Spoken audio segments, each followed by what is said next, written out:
What was it? When was that first moment that you went and picked up a camera and decided, I'm going to start documenting this stuff that we do? Well, my first job was a TV journalist.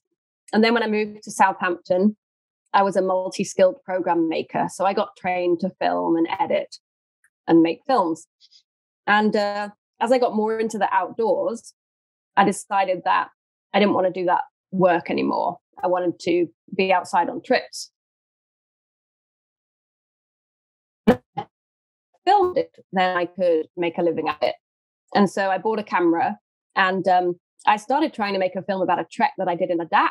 And then what happened? I think I was doing some kayaking events and I met Simon Westgarth and a few people like that. And he was making films of whitewater kayaking and he wasn't a filmmaker.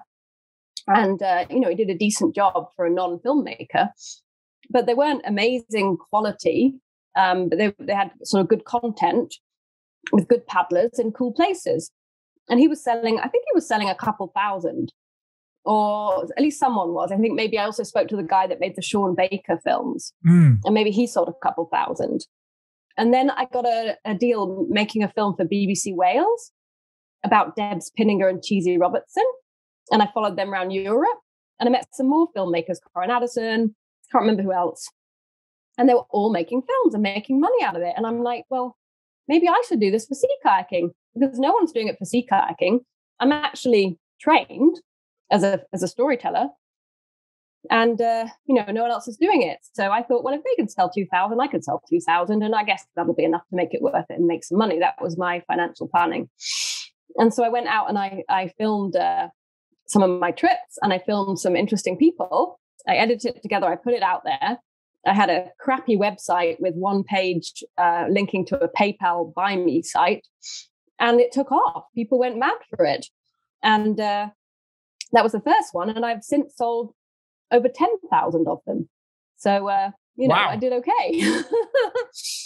And so then I made This Is a Sea 2, 3, 4, and 5. This is Canoeing, 2 rolling DVDs, and Kayaking the Aleutians, about the Aleutian Island trip. And over time, they don't sell as much. People don't buy things as much. There's more things they have to do with their time. But the downloads still sell, and the DVDs to some extent. Yeah. But yeah, it was, I never intended it to become my career, but I enjoyed it. And when it could pay, I just kept doing it. It could keep you in expeditions. Exactly. So I guess that your life as a filmmaker has got significantly easier over the past, in terms of how you film stuff over the past 20 years or so. Like 20 years ago, we were putting cameras in bloody huge, great waterproof housings and strapping them to things just to go and get out there and get photos that now a GoPro can do it and you can put it in your pocket.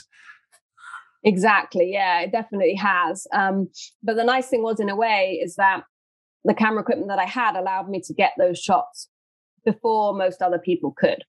So it was a real addition to the films, And I had, this crazy setup, this recorder in a Pelly case with wires coming out with a camera on one and a monitor and a microphone and a suction pad pole that I stuck on the kayak with the camera on the top.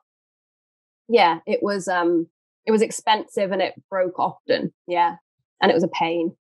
And on trips you had to have it in your cockpit with wires everywhere, and you had to try and charge it, and they would die. And it was expensive and frustrating. And like you say, now GoPros or similar do the same job.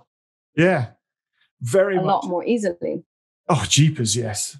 And you can take 40 of them with you for the same volume of stuff that you used to have with you, and a GoPro and an iPad, and you're away so quickly to do stuff. Exactly. Although personally, I think you could benefit from another camera as well as a GoPro, because you can't zoom with a GoPro. The sound's not very good. But a GoPro and one other camera, you can get a great film these days. It's incredible. It's incredible.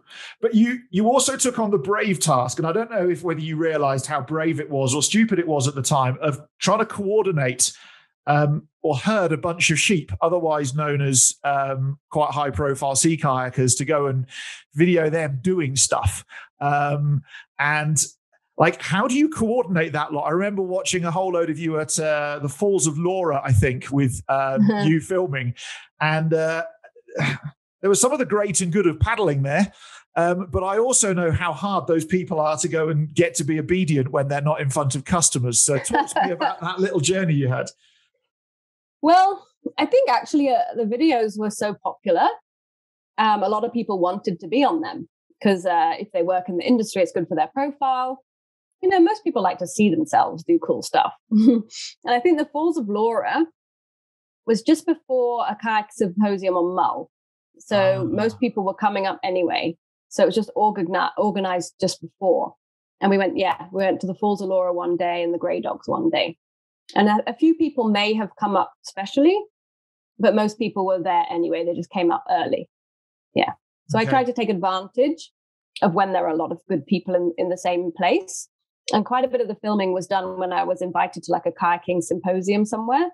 And so if I was invited somewhere, I would usually try to go early or stay afterwards and do some cool filming in the area.